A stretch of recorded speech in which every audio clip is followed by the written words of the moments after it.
Assalamualaikum warahmatullahi wabarakatuh. Nama saya Prita Virus Kalisa, kelas 3A, nomor absen 19.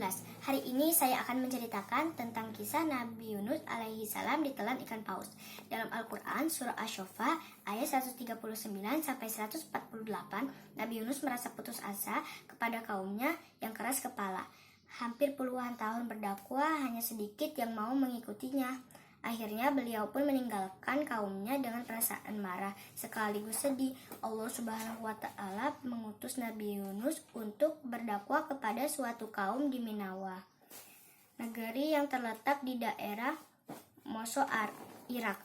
Hampir seluruh penduduk Ninawa masih menyembah patung berhala. Kaum Ninawa tidak menyukai kedatangan Nabi Yunus alaihi salam. Menurut mereka, ajakan Nabi Yunus untuk beriman kepada Allah Subhanahu wa Ta'ala tidak sesuai dengan mereka. Nabi Yunus mulai tersulit amarahnya mendengar omongan kaumnya bahwa dengan beraninya mereka menghina Allah. Setelah beberapa tahun berdakwah, pengikut Nabi Yunus hanya sedikit. Berbagai cara telah dilakukan untuk mendekati kaum Ninawa, namun mereka hanya menghina Nabi Yunus. Sampai akhirnya beliau mulai putus asa, kemarahannya dan kekecewaannya bercampur menjadi satu. Kemudian Nabi Yunus mulai berdoa kepada Allah. Disinilah letak ujian Nabi Yunus. Beliau tidak sabar dalam menghadapi kaumnya dan akhirnya memilih untuk meninggalkan negeri Ninawa. Padahal tugas dakwanya belum selesai. Tak lama setelah kepergian Nabi Yunus, hal buruk terjadi pada kaum Ninawa. Tiba-tiba cuaca yang awalnya cerah tiba-tiba menjadi gelap. Satu persatu kaum Ninawa mulai keluar dari rumahnya. Mereka bersujud dan mulai menyadari kesalahannya. Kemudian Allah Subhanahu wa Ta'ala tidak jadi mengirimkan azab kepada kaum Ninawa seperti yang disebut pada Al-Quran surah Yunus ayat 98.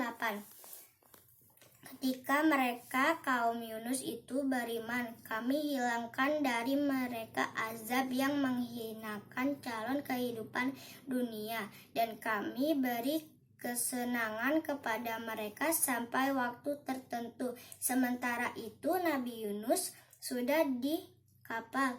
Seketika ada badai besar yang menggoyangkan kapal.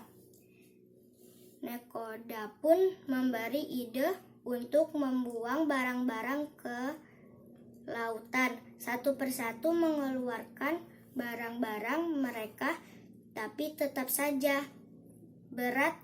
Lalu mereka membuat undian untuk menentukan orang yang akan turun ke laut.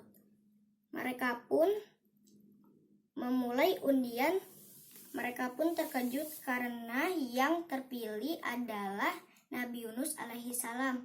Lalu mereka tidak percaya dan mereka mengacapnya lagi.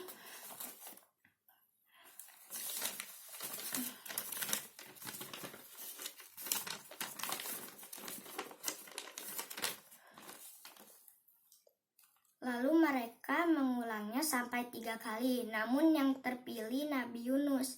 Nabi Yunus terjun dari kapal, lalu Allah mengutus ikan paus untuk memakan Nabi Yunus alaihi salam. Lalu Nabi Yunus terbangun dengan badan yang lemas karena tidak makan berhari-hari. Lalu Nabi Yunus berdoa kepada Allah, dan Nabi Yunus pun dikeluarkan dari tubuh paus itu.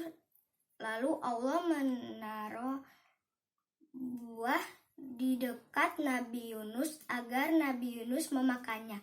Dan Nabi Yunus memakan buah itu, seketika pulih kembali. Nabi Yunus pun pulang dan kaumnya pun sudah bertobat. Wassalamualaikum warahmatullahi wabarakatuh.